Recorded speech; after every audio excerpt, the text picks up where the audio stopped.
Again, the semifinals begin with the red Zerg player in the bottom right-hand side from Dragon Phoenix Gaming, Rogue here in the WardiTV Christmas Day Games. Top left-hand side, our blue Terran player is ByuN from the Shopify Rebellion. As we enter map 1 of this best of 5, just a little reminder, obviously, if you're watching this on the YouTube and you're following on the YouTube, then hello, welcome to another day. Obviously, at this point, it's somewhere between Christmas and New Year's, so happy New Year's in advance. Hope you've all had a good holiday season. And, well, if you do enjoy the games, obviously don't forget to like and subscribe and, push the buttons that help the channel grow so more people can find awesome StarCraft. So do check that out.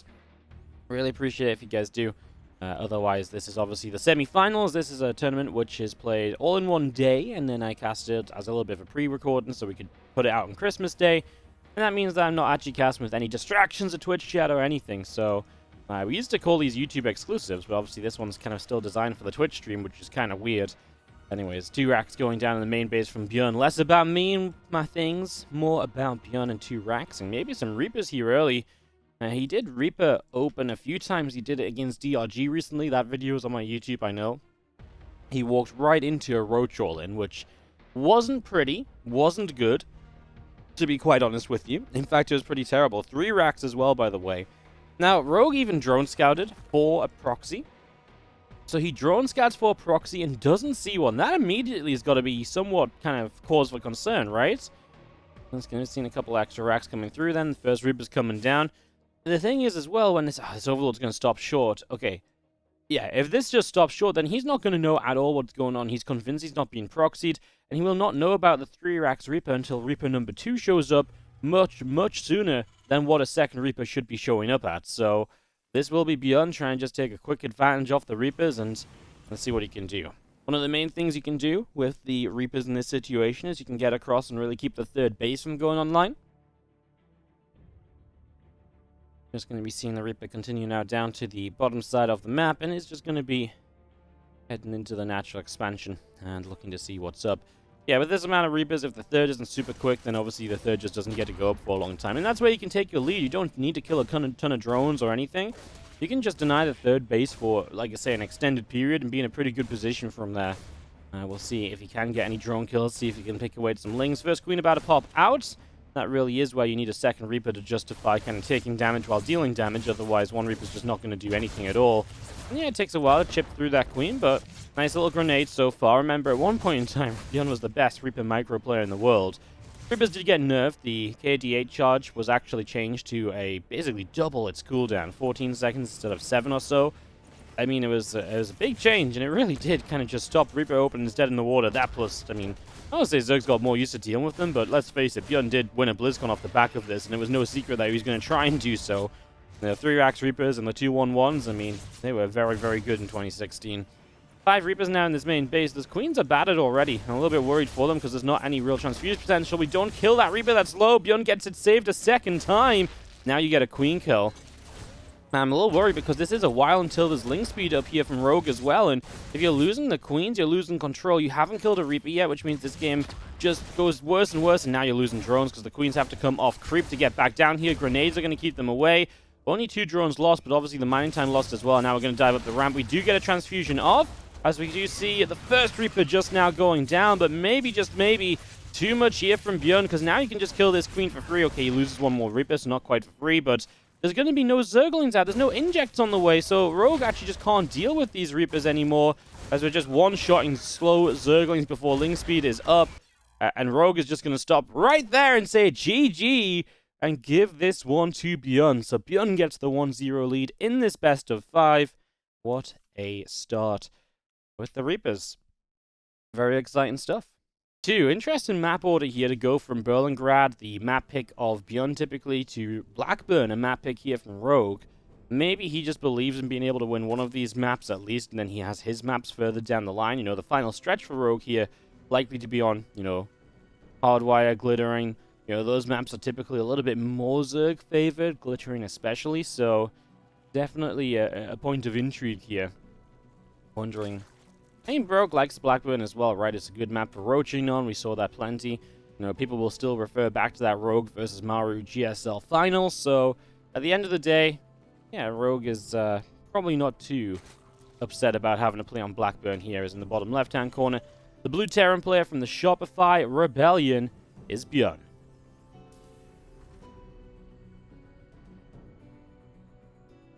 Gold drones coming up, a hatchery on the natural, and just getting this ready to rumble as a Rax and a gas coming up at the moment. ByuN once again doing this kind of barracks away from the front. This is pretty typical on Blackburn. If an Overlord does come straight across the map, you see no barracks here, you're like, uh-oh, you know, alarm bells are ringing. And sometimes that can tempt the Overlord to go deeper to find out what's going on, and sometimes you have a Marine to then get the kill on it because it's too far away from high ground. That's, you know, a little bit of a combination of things that can happen sometimes. ByuN just going to go straight to that reactor with this, and otherwise is just getting up to a scout and a command center in the next few moments. Rogue is only putting 2 workers on his gas here, so... Okay, there's a third one going in now. So yeah, just moving up in towards, well, his link speed once again. No surprises on that. This time we might even get to see link speed actually finishing with lings on the map. Oh, am I getting too ahead of myself? Am I getting too excited about a possibility? Is just, yeah, a couple of drones out down on the low ground.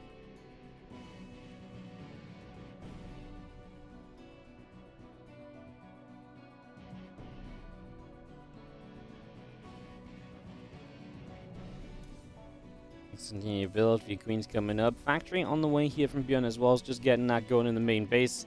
As our SCV comes back across over the left-hand side. Overlord in the center, and RCC on the natural. Getting all of this up and ready to go. I'm just going to be seeing our third hatch getting rolling. Couple queens coming through. Overlord pops out. And a few more drones on the way in. There's a few zerglings down to the natural, and just trying to figure out what they're going to do. Does build the 6 lings, but there's nothing coming his way, so unfortunately, 2 of those at least were a little bit of a waste, right? You could say that all of them are a waste, but you don't know it's a Reaper, but, you know, 4 lings is pretty standard anyway, so then to make 6 to be safe, you know, it's then it really is kind of a little bit less fortunate, unfortunate decision. Not game-ending or anything like that, as ByuN going to maintain a 1-1-1 opening, no fast 3 command centers. So that part of this at least very cool. As the factory finishes up, it's going to swap off the tech lab, go to the reactor, and looks like then we can put the barracks onto the tech lab, start up Stim and a Viking. Oh, he's going to leave the tech lab for the starport, so maybe he wants to get some Banshees out. Okay. Banshees would make the most sense. I don't think we'd go anything crazy like a Raven. Not with a Marine-focused opening. There is the Roach-Rowan, so Banshees may very well be the perfect call here for ByuN. As the Ling slips around. Down the left-hand side, again, Cloak is already coming through for the Banshees. First couple of Hellions popping out. There's 2 more now lining up as well. So all of these getting set up. Yeah, it's quite a lot of early game units, right? You're going to have a good amount of Marines, some supporting Hellions, and you've got the Banshees up in the sky.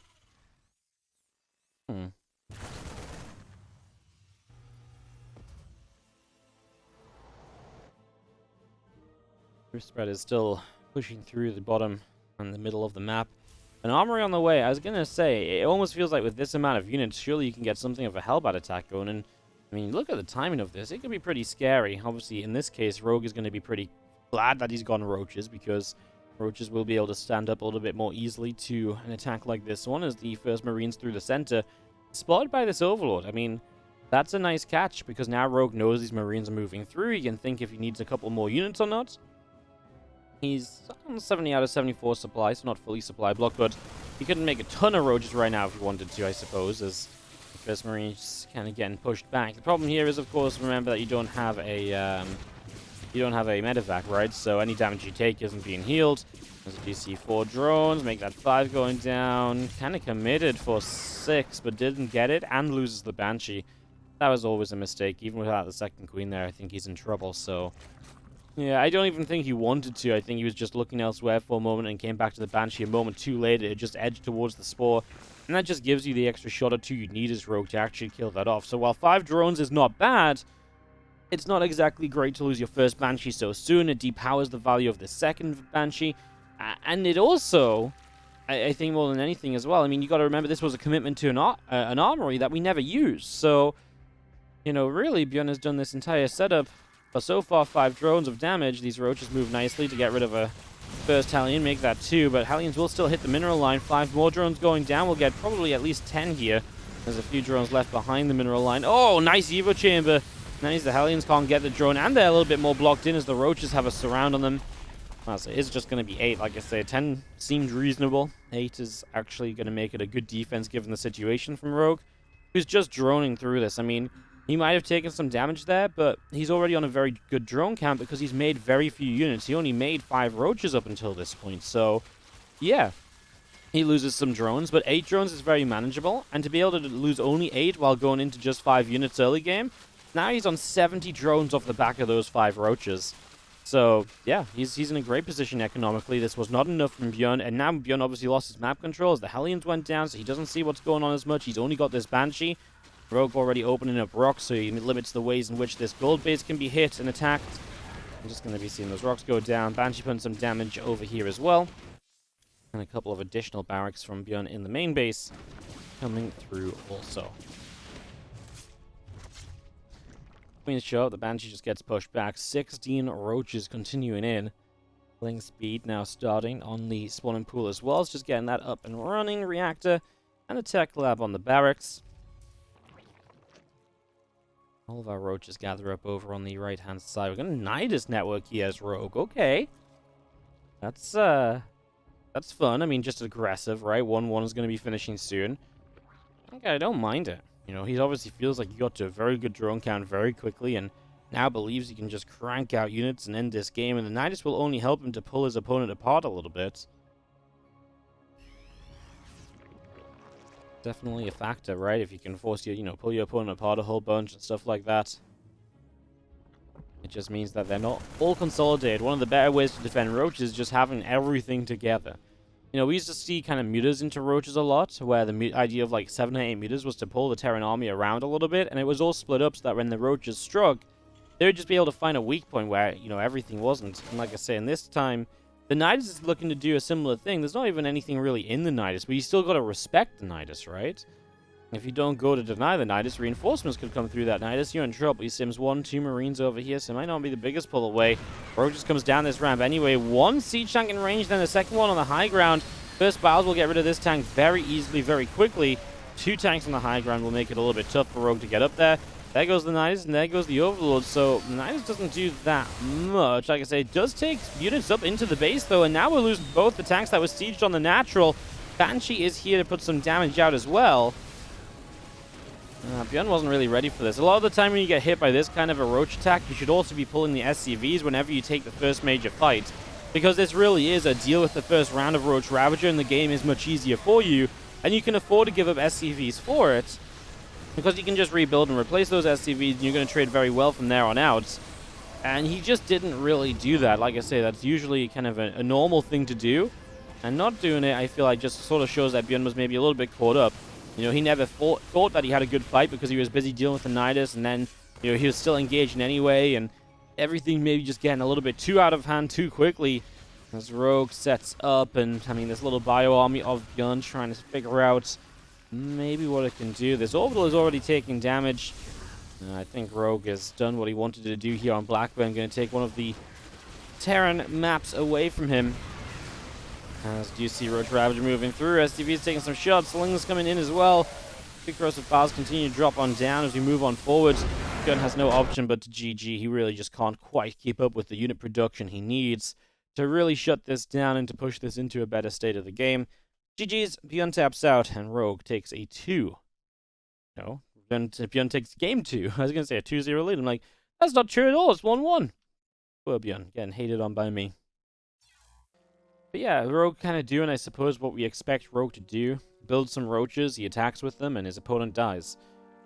And ByuN honestly doing kind of what we expected him to do. He kind of plays like a bit of bio, a bit of pressure, mixing in some aggressive builds. Obviously, that first game goes Reapers. A very typical ByuN series so far.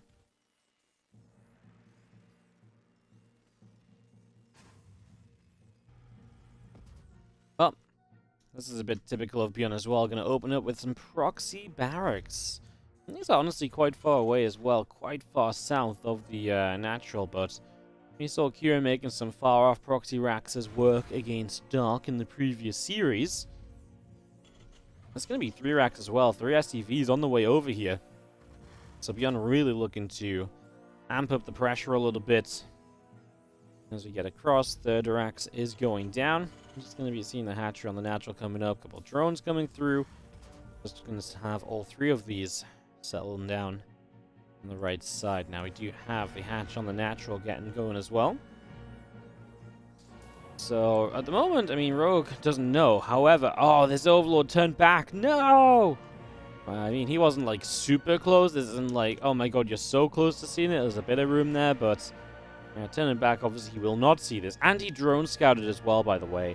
So it was very good of ByuN to actually go for this position. Was actually perfect. I mean, this is basically the extremity of where Rogue scouted. And he scouted a lot. Like, he sees so much of the map. Look at all the lightness on the mini-map. All the way over here, here. Obviously, this Overlord here, he took the watchtower.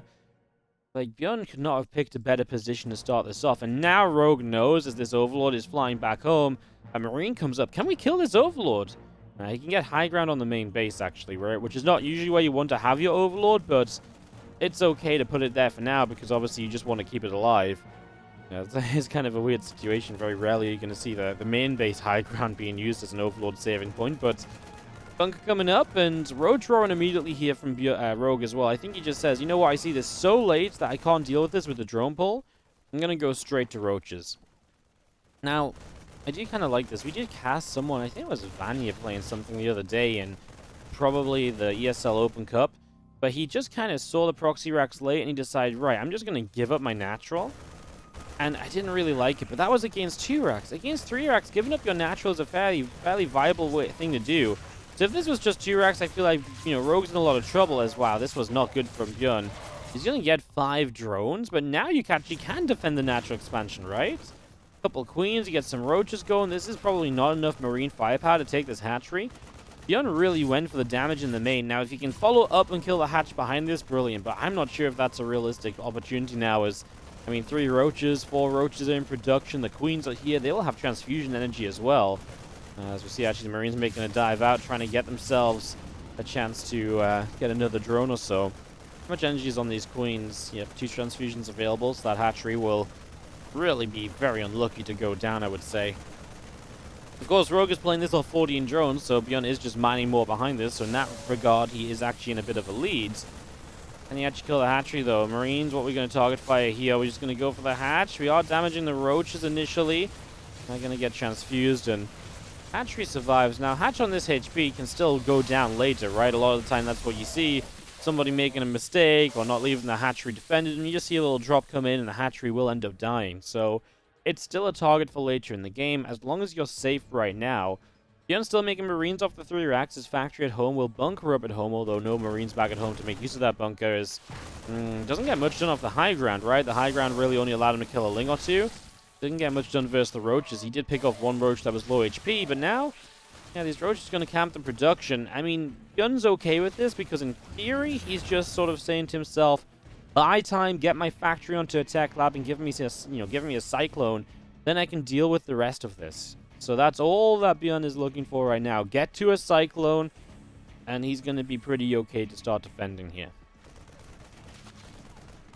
Coming back around, going to get picked off by the Ling and the roaches. Just going to be seeing the bunker coming in. Command center setting up on the top.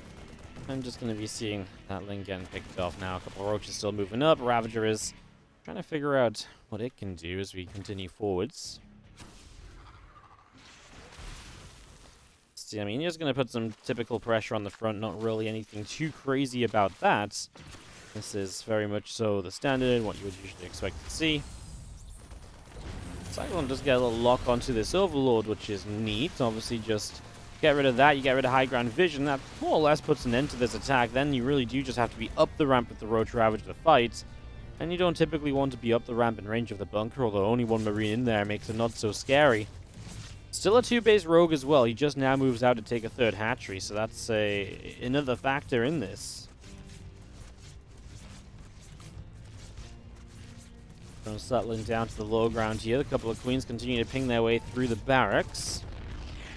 It will blow up. It will go down. Tech labs And a reactor on the barracks here as well. Factory setting up a tech lab too. There's medevac still on the way out. As Command Center is just building the main. That's going to be the natural. That goes the third base. And your 6 workers down here as ByuN. Your army is not exactly great at, right now, so you can't do too much else. I don't know. I feel like this is okay for Rogue. I feel like it stabilizes just across the board. I wouldn't kind of go around shouting that one player has like a huge lead over the other. These Cyclones might be very cool because they can maybe get some free damage, right? There's going to be a dance between the Roach Ravager and the Cyclones, and in theory, the Cyclone should always be able to pick up kills there, and they already, as you can see, pick up a couple. So now the Cyclones drop off here, and they're going to make a move in. They're going to get a lock on, and that first Overlord is going to go down. So that's just a missed rally from Rogue, I guess, knowing the Cyclones on the map or Overlord in the middle of the map probably shouldn't be at least that easy to find, if nothing else. Flare is coming through on the natural, and the Cyclones do come in and they get a lock on to pick off this Overlord as well. I mean, actually really good Overlord hunting from ByuN. Overlord's obviously very nice pickoffs. 100 minerals is not cheap. Not in the slightest, actually. 100 minerals isn't cheap, and you have the threat of being supply blocked. Link counterattack, and SCVs and Marines will be there immediately to push those Lings back. Coming back around, Spire coming up, Extractors on the way. SCV already getting taken down. Tank's going to siege on the high ground. We're just going to see these couple Cyclones dropping back down. Lings will continue to be picked away at there.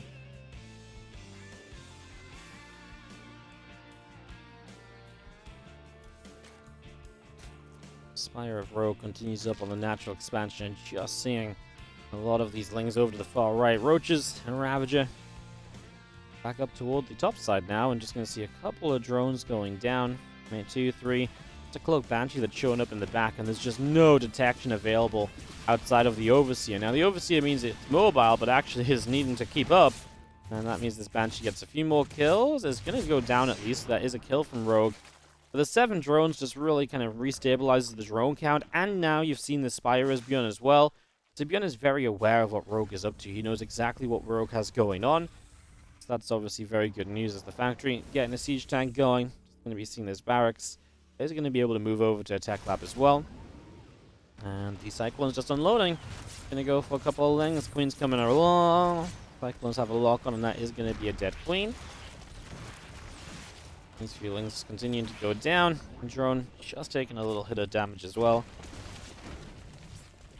Spork burrowing up off over to the side.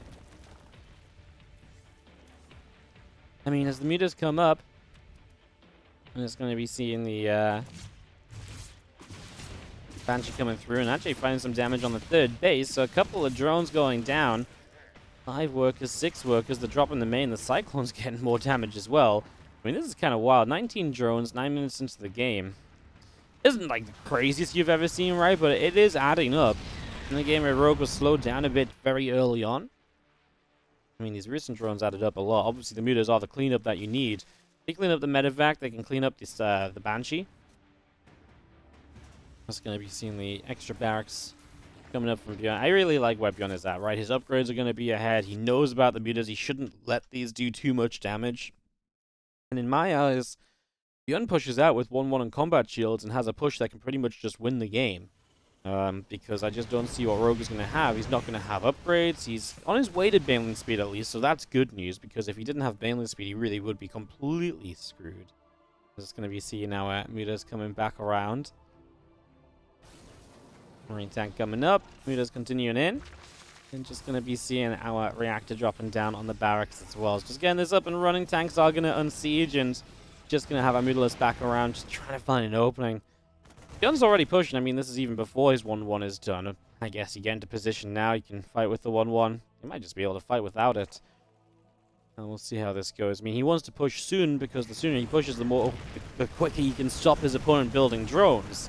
So the more quickly he can stop Rogue from droning, the better position he's going to be in. So he should be able to scare Rogue at least a little bit by moving forward. He's also going to stop to clean out the rocks. That will give him time to get at least combat shields completed here. I mean, it's not terrible if he trades with 0-0 versus 0-0 either. It's just 1-1 would be nice.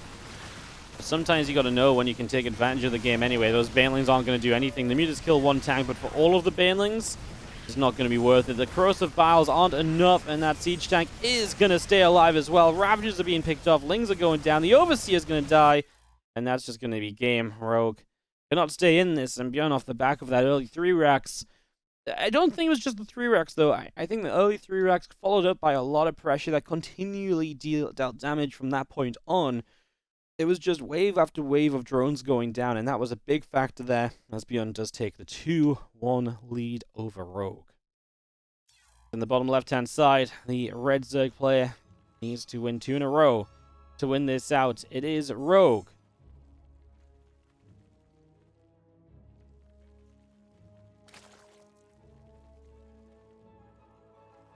Top right corner, a blue Terran player from the Shopify Rebellion is ByuN.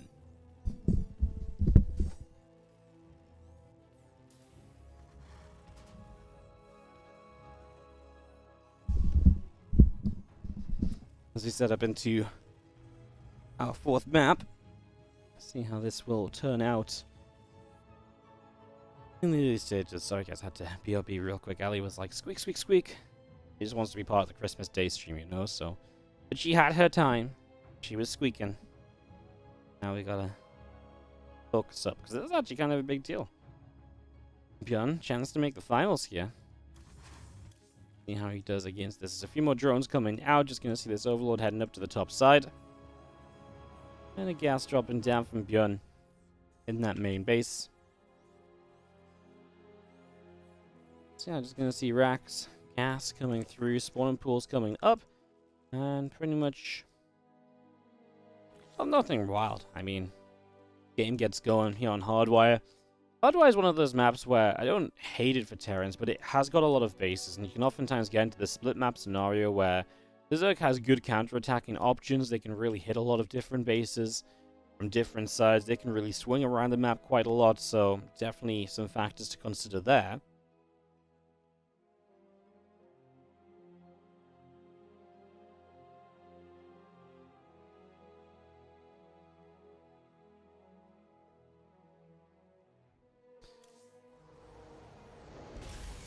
This map is not as bad as Glitter and Ashes, which I imagine, if we get to map 5, would be map 5. It would be very weird if Rogue didn't veto Curious Minds. I mean, why would Rogue veto one of Glitter and Ashes and Pride, right? So ByuN vetoes Pride, Rogue probably vetoes Curious Minds. It is kind of a Korean Zerg thing as well, right? The European Zergs don't seem to mind Curious Minds, but the Korean Zergs are like, no way. They veto that straight away every time. The European Zergs seem to like to veto Berlingrad a little bit more, sometimes Blackburn, usually Berlingrad though. Maybe that's because the Korean Zergs are a little bit more roach focused, they like Blackburn anyway. Maybe they're just not a fan of... I would have thought they would like Curious Minds, because the third base on Curious Minds is very open. You know, it's very much so... In my eyes, the third base is very weak to roach attacks, but maybe they just don't like the speed at which Terrans can keep on moving and attacking them, so... Makes some sense to stay away from it, as that Reaper is out of here alive. Nice play from ByuN. As we just get a 3rd CC on the way, Factory's going to finish up and fly over, land on a reactor. Starport is on the way. Barracks drops down. A 2nd gas is going to come up here as well. Just going to get that up and running. Coming back through, Starport is coming up, and just going to be seeing our circling speeds about halfway done.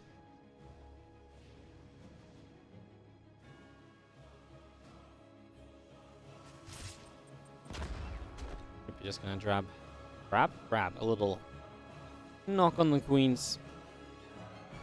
Really just waiting for this game to develop. Again, ByuN has done a good mixture of builds, and I do like that a lot. You know, he's really mixed in the 3CCs, the Hellbats, Proxy Racks, Reapers. I mean, it's been a bit of everything so far from ByuN, so that's been very cool to watch. He's gonna get supply blocked here, no? Is that 3rd CC just fast enough that it takes you out of the 46 supply block? I guess so. It just times out like that. Okay. You can see, you know what it is? It's like, it's one of those moments where I played some StarCraft recently, and in my head in TVZ, I always get supply blocked at 46, because I don't do a 3CC build, because I'm a badass Terran player who likes a 2-1-1 Hellbat all-in, so... so I'm always getting supply blocked at 46, because I didn't start my first depot on my natural wall off in time.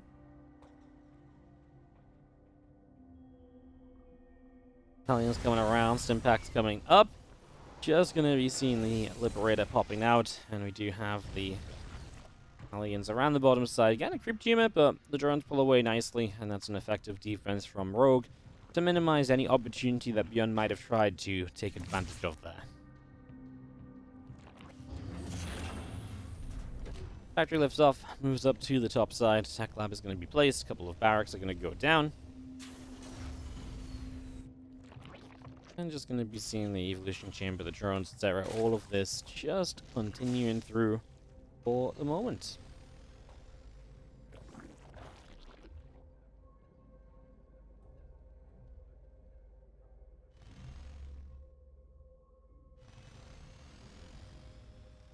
Islands will continue to make their way out down to the south. Queens are setting up, and just going to be seeing the Queens going through. Hellions just taking a little bit of damage. Racks are still kind of on their way in as well. Sunlings will continue forward here. And those melee upgrades are coming on up just at the same time as the Terran's upgrades. So this is going to be a later left from Rogue. He's kind of mixing up his stars himself here. I mean, he went Roaches one game. Last game he went for the Spire and the Bane speed. This time it's obviously going to be melee upgrades. And of course, off the back of the Terran doing different things as well. As those melee upgrades come in nice and quickly. This is a star that really resurged, or had a resurgence as of late. If you go back, I want to even say like 3 or 4 months. But in the first half of this year for sure, you just did not see Zerg's opening double evolution chamber. It was a complete just no-go build order. They just really believe the Terrans were being very aggressive, and it was just not in the meta, and because a lot of the Terran builds were just very good against it. And the Lefers was just deemed to be the best possible way to open faster Bane speed Overseers for Cloak Banshees and stuff. Funnily enough, obviously Cloak Banshees became kind of nullified a heavy amount because everyone was going left first. And now Cloak Banshees are a little bit more potent again because A, some Roach builds came back around, but B, these melee upgrade openers, well, I mean, Cloak Banshees do well against those because there's only the spores, and even if the spores up, you can still sit a Banshee kind of in a corner and chip away at drones on the edge of a mineral line and be very annoying and get a lot of damage done. Baneling speed is on the way as our other Hellions get up to the top side, and I mean, just armory coming in from ByuN, very important here for him to, of course, get himself straight to 2-2, and the upgrades are going to be quick from the Zerg side of things as well, so you don't want to be forgetting that armory timing. The burrow is going to be done here soon from Rogue. Now, as you get into the burrow upgrade, it means he can already start burrowing lings around the map for information. He can also start to burrow banelings around the map to obviously just force a lot of scans and to really limit just how adventurous ByuN can be and how freely he can move around the map to harass and deal damage and so on. Because obviously he's going to be scaring Rogue as much as possible, scaring ByuN as much as possible with burrowed banelings. And Rogue, yeah, he doesn't want to be kind of forced around and pushed around by the Terran players. So that burrow is not something you see all the time. Very few players go burrow this early. I know Denver is a fan and Laser is a fan in Europe. But it's not something that even like, I feel like Reno does it every now and again, but this early in the game it really is quite weird to see. So see how Rogue utilizes it. You can already see just a ling here, for example, though, and that's just map control that he's creating with this. He's going to send this ling up here, burrow to block the 4th base, of course. I mean, there's no banelings really on the map yet. There's a few of them over here, and he gets Bane speed now. Is actually, let's talk about this counterattack. Massive counter coming across the map. Depot is down, and Rogue is into the natural. Well, obviously the 3rd base is going to be in trouble here as well. Beyond what we're going to do, this is a situation, I think, where you just need to pull back pretty much as soon as possible. These Banes are going to find a cluster of SCVs. No, turn around, Banelings. Turn around. Oh, my God. 42 workers, 46 workers dead. The main base was the only place an SCV survived. Actually is, right? Like, yikes. That's, well, that's game ending, right? I mean, that's just way too much damage to take from one single run by. I mean, obviously you can argue maybe ByuN can counterattack in and win right now, which he's doing a decent job of. This attack from Rogue is not good because he's obviously missing Banelings, but eventually there's just so much continuing through from him that ByuN just gets overrun. And Rogue is going to take himself to a 2-2 tied-up series, which means we are getting a Game 5. Hell yes. Didn't see one in our quarterfinals. So we will see one here in the semifinal, number 1 of the WardiTV Christmas Day Games. Rogue taking us all the way, and I guess we'll see Glitter and Ashes. Map 5 will be Glitter and Ashes, so I mean, I try to make some kind of crazy scenario where we might not see glittering for map 5, but The reality is you're just going to see glitter and ashes for map 5. As in the bottom left-hand corner from Dragon Phoenix Gaming, we do have the red Zerg player, Rogue. Taking on the blue Terran in the top right-hand side, it is going to be from the Shopify Rebellion, ByuN.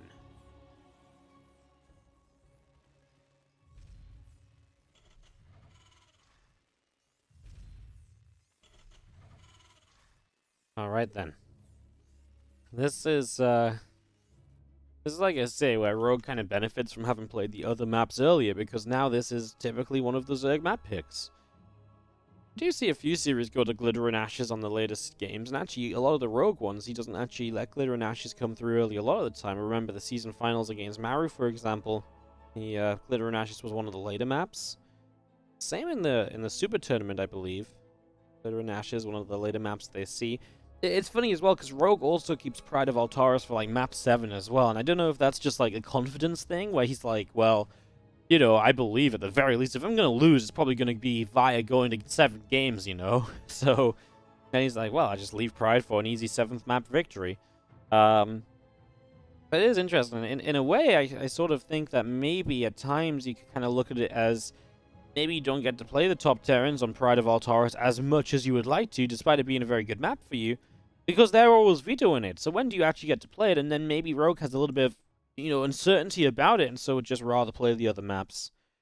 That's my other kind of theory as to why we don't see Glittering and Pride in the earlier stages of best of 5s and best of 7s. Well, best of Pride at least in the early stages. Glittering actually, like I say, doesn't come through super early on either. Interesting how that works.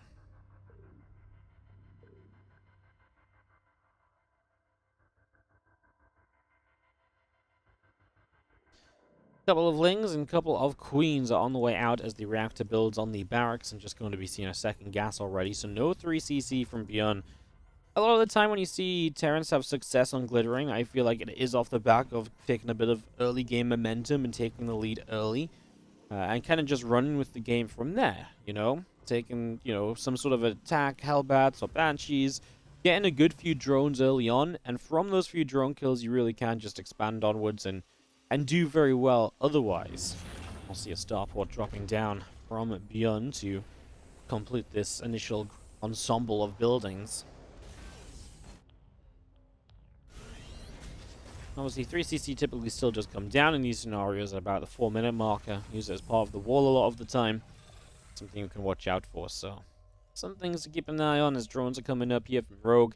Gonna get a few of those popping out and heading over to some different mineral lines, and otherwise just going into Link Speed. He's not doing anything too wild for the first 3.5 minutes, which is not too surprising.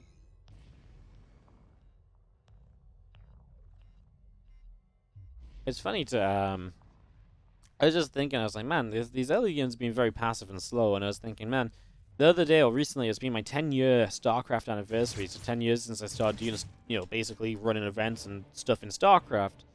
And I thought it was just really, like, I was looking back at some of my old YouTube videos, I was like, man, the amount of stuff we had to fill back then, and I was not good at talking back then either. So I'm just like, you know, here's me being A, bad at talking, and B, having to fill for like 7 minutes before anything happened.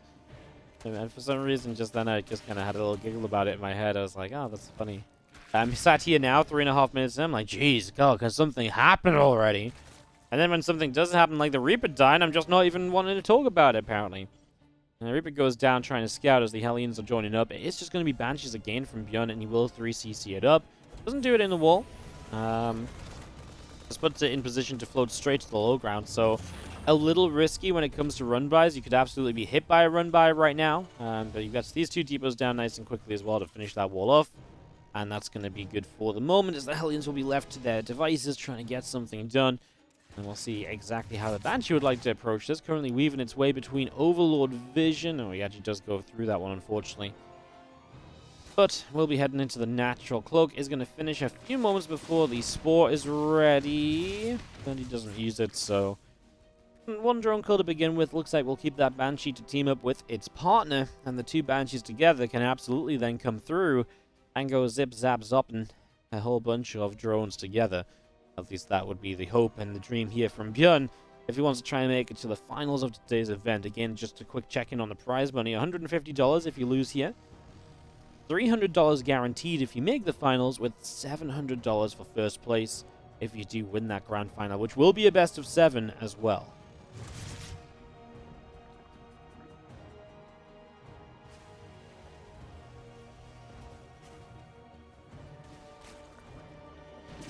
Banshee's coming through. Queen is going to get picked off already. Drone gets taken down. A couple of Lings being picked away at as well. Queens are once again taking a bit of a beating here. And that's Queen that will go down. So that Queen will fall. Banshees continue over the right-hand side or through the bottom side of the map. And a few Marines on the wall off here will be able to block, deal some damage, push some Lings away. A job well done, as our Hellions will continue out up to the northern side of the map. So away they go.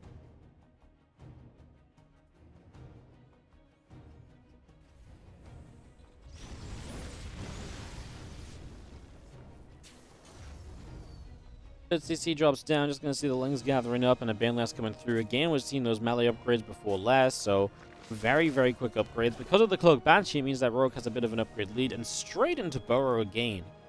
So really just going to try and, expand on what he did on Hardwire. Do very much so the same thing here.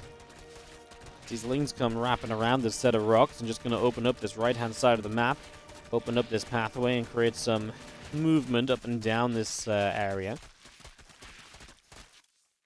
A lot more Zerglings coming through. The Burrow is on the way up as well from Rogue.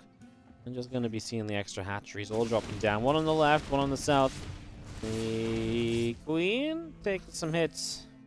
The Banshee's just about getting out of there.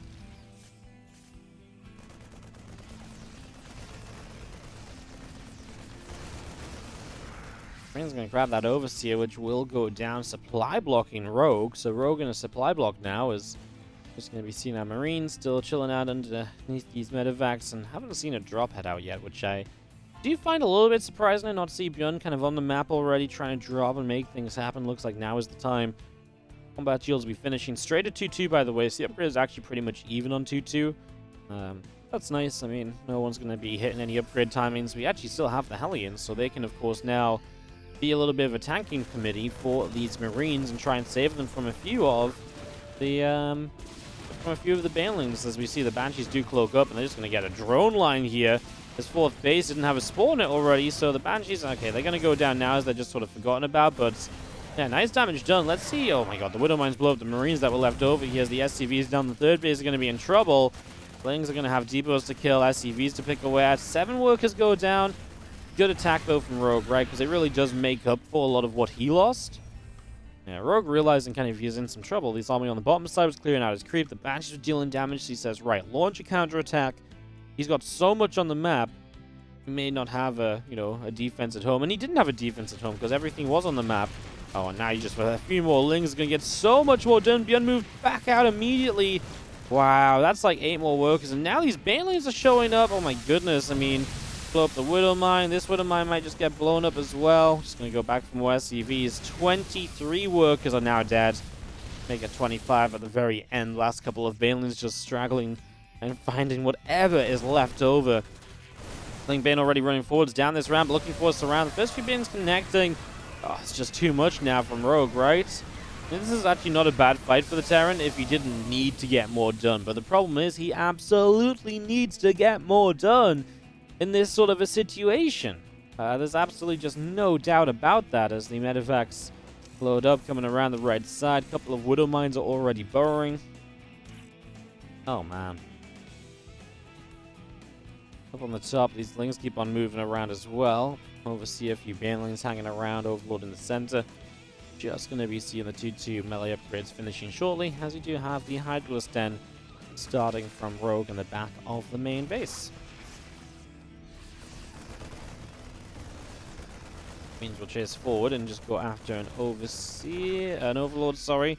At least something coming through is once again we're counterattacking across the map, and Rogue is just deadly at the moment. The Banelings continue to run on through, the Marines lifting back up, going back down. Widow Mine off on a couple of Lings. Just going to see that factory in some trouble as well as we do continue into this, and I mean, this is just going to continue to be a disaster. Too much damage being dealt at the moment. Is ByuN just dead right now? Maybe not right now, but then again, more Lings showing up. Does WardiTV try and slow them down at least? 2-2 upgrades on either side. ByuN has a 4th base in position, but not morphed into anything. And 21 Banelings talking about morphing on the way up here. ByuN sees him as he flies a WardiTV drop out, and he's like, maybe I actually need the splash damage back at home. Don't disagree, but that first drop was not exactly the best. WardiTV can hit from the low ground, actually does a decent job of it.